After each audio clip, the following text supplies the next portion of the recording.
Mastering the art of recording vocals at home, a complete guide. Recording vocals is one of the most crucial aspects of music production. Vocals are often the centerpiece of a song, conveying emotion and connecting listeners to the music on a deeper level.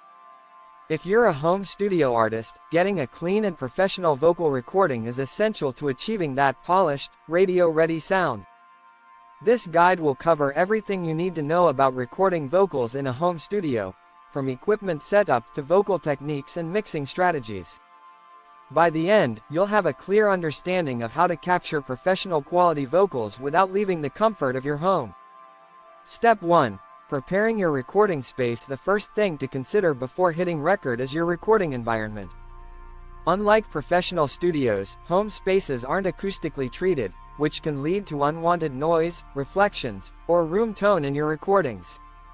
While building a soundproof room is ideal, there are affordable ways to optimize your space for vocal recording. Acoustic treatment. Acoustic treatment is about controlling the sound within your room.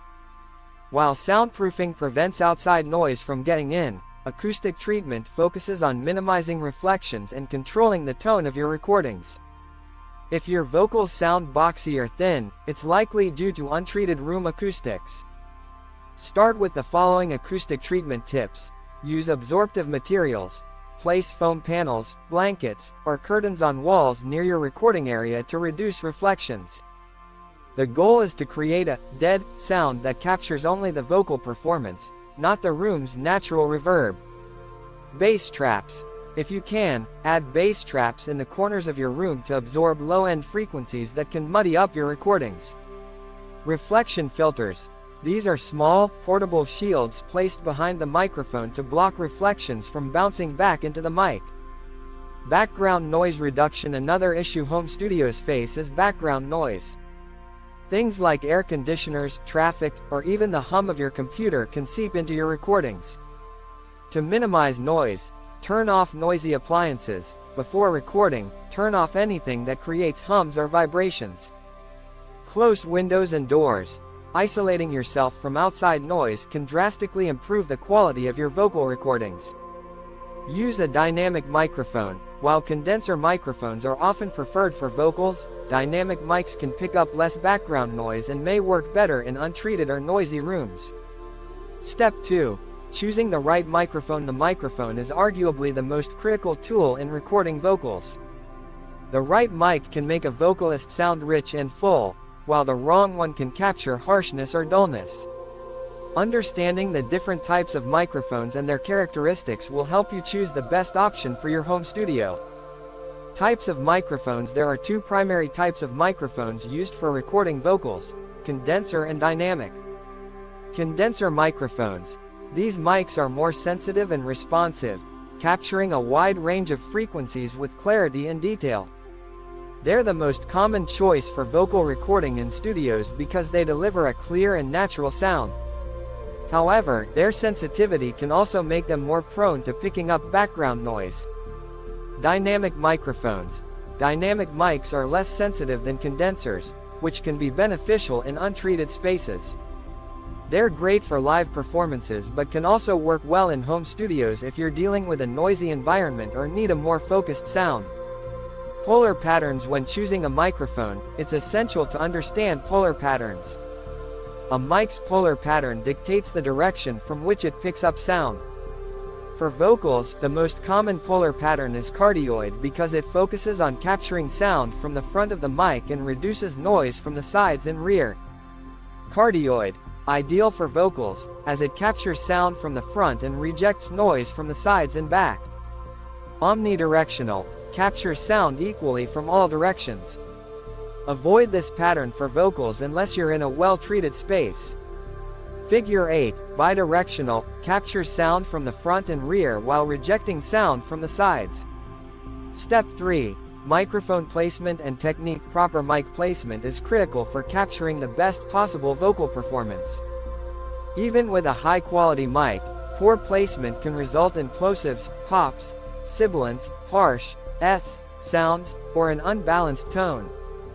Distance from the microphone. A common mistake beginners make is standing too close or too far from the microphone. Standing too close can result in boomy, muddy vocals and increase plosives. Standing too far away can make the vocal sound distant or thin. The ideal distance is typically 6–12 inches away from the microphone, depending on the vocalist's style and the type of mic. For louder performances or belting, move the vocalist slightly further away to avoid clipping or distortion. For softer performances, bringing the vocalist closer can capture more intimacy and detail. Using a pop filter. A pop filter is an essential tool for recording vocals. It sits between the vocalist and the microphone and helps reduce plosive sounds, like P and B sounds, which can cause distortion. It also encourages the vocalist to maintain a consistent distance from the mic, ensuring balanced sound. Microphone angle sibilance, harsh S sounds, can be another challenge when recording vocals. To reduce sibilance, angle the microphone slightly off-axis. This means positioning the mic slightly above or below the vocalist's mouth, rather than directly in front of it. This simple adjustment can reduce harshness and make the vocal sound smoother. Step 4. Preamp and interface settings. Once you've set up your recording space and microphone, the next step is adjusting your preamp and audio interface. These devices amplify the microphone signal and convert it into a digital format for your DAW. Properly setting your gain levels at this stage is crucial for a clean, distortion-free recording. Setting the right gain. The key to setting your preamp gain is finding the balance between capturing a strong signal and leaving enough headroom to avoid clipping. Here's how to dial it in. Ask the vocalist to perform the loudest part of the song. Slowly turn up the gain on your preamp or audio interface until the signal peaks at around 12 to 6 decibels on your DAW's meter. Make sure the signal doesn't go above 0 decibels, which would cause digital clipping and distortion. Avoiding noise and distortion. A common issue with home recordings is introducing noise or distortion from improper gain staging. If you set the gain too low, you'll end up with a weak signal that needs boosting in the mix, which can introduce hiss or noise. If the gain is too high, you'll risk clipping, which results in harsh distortion that's difficult to fix later. To avoid these issues, always monitor your levels carefully and aim for a balanced signal that's neither too hot nor too quiet.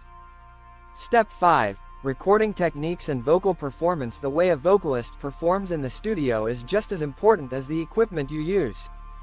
A great performance can make all the difference in the final recording. Here are some tips to help vocalists deliver their best performance. Warm up before recording. Vocal warm-ups are essential for a smooth recording session. Encourage your vocalist to spend 10–15 minutes warming up their voice before recording. This not only helps prevent strain but also ensures that the vocalist's tone is rich and full from the start. Vocal dynamics. Capturing dynamics, the variations between loud and soft parts, is key to an emotional vocal performance. If your vocalist tends to sing with wide dynamic shifts, make sure to adjust your mic distance or gain to avoid clipping during louder sections. Alternatively, use automation in your DAW to control volume levels without losing the natural dynamics of the performance. Multiple takes and comping. Recording multiple takes of the same vocal part allows you to choose the best sections and create a polished final performance. This process is called comping. Here's how to do it. Record several takes of the same vocal part, focusing on different aspects such as tone, pitch, and expression. In your DAW, choose the best sections of each take and combine them into one seamless performance. Use crossfades to smooth the transitions between takes, ensuring there are no pops or clicks. Step 6. Editing and processing vocals. Once you've captured the raw vocal performance, the next step is editing and processing the vocals to enhance their sound and fit them into the mix. Basic vocal editing. Start with basic editing techniques to clean up the vocal recording. Remove noise. Use a noise reduction plugin to remove any background noise that may have been captured during recording. Cut out silence. Edit out any unnecessary silence between phrases to reduce noise and clean up the recording. Align timing. If necessary, adjust the timing of the vocals to match the rhythm of the track, especially if there are small timing issues. EQ for vocals. Equalization, EQ, is one of the most important tools for shaping the tone of your vocals. Use an EQ plugin to remove unwanted frequencies and enhance the clarity of the vocal. High pass filter. Apply a high pass filter to remove any low-end rumble or noise below 80,100 Hz. Cut muddy frequencies. Cut around 200,400 Hz to reduce muddiness and give the vocal more clarity. Boost presence. Boost in the 2.5 kHz range to add presence and make the vocal stand out in the mix. Compression. Compression is vital for controlling the dynamic range of a vocal recording, ensuring the quiet parts aren't too soft and the loud parts aren't overpowering. A well-compressed vocal sits consistently in the mix and remains audible without sounding flat or squashed. To compress vocals properly. 1. Set the threshold. The threshold determines the level at which compression kicks in. Start by setting the threshold where the loudest parts of the vocal trigger the compressor. 2. Ratio. The ratio controls how much compression is applied. A good starting point for vocals is a ratio of 2:1 or 3:1, which will smooth out the dynamics without sounding unnatural. 3. Attack and release.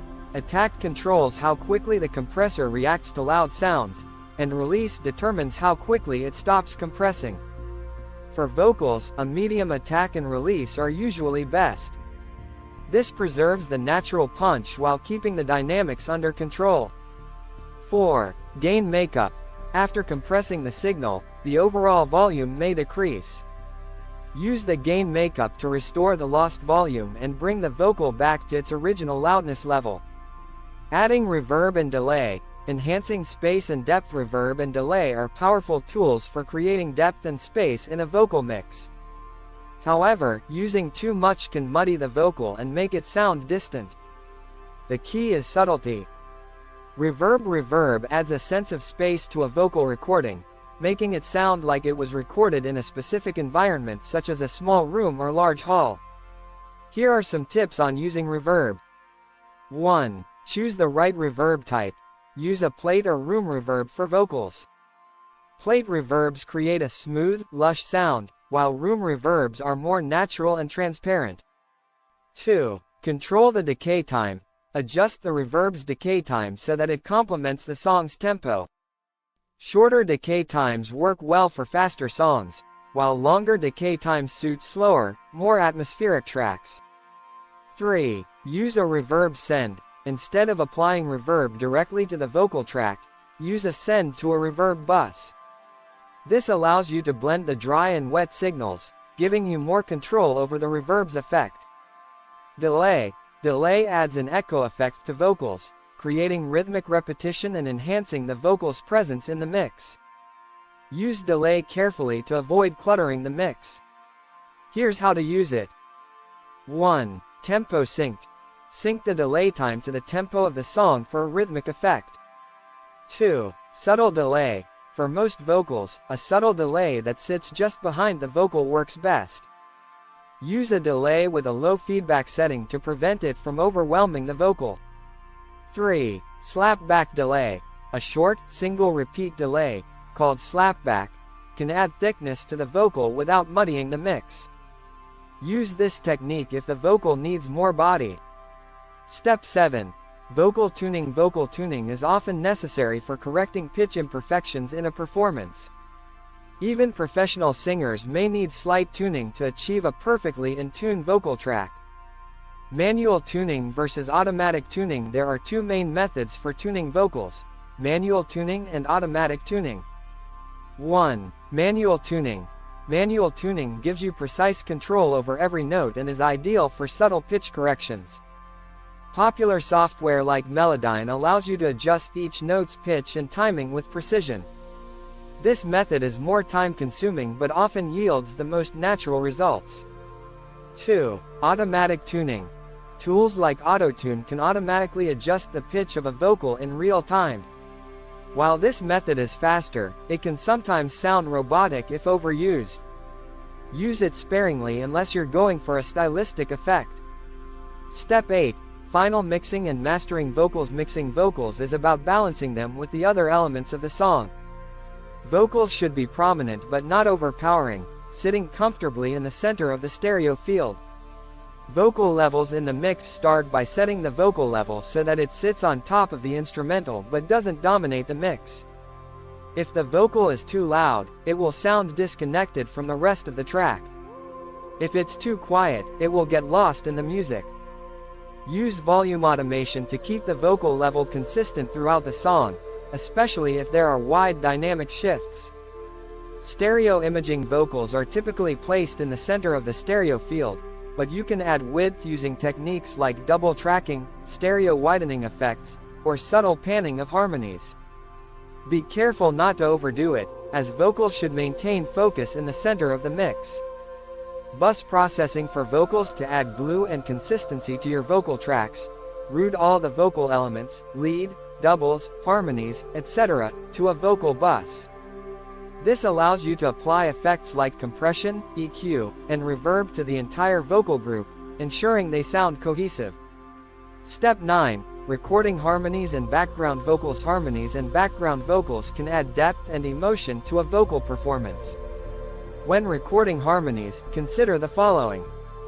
1. Pitch accuracy. Harmonies need to be tightly in tune with the lead vocal. Use pitch correction if necessary to ensure they blend well. 2. Panning. To avoid clutter, pan harmonies away from the center. This creates space and allows the lead vocal to remain the focus.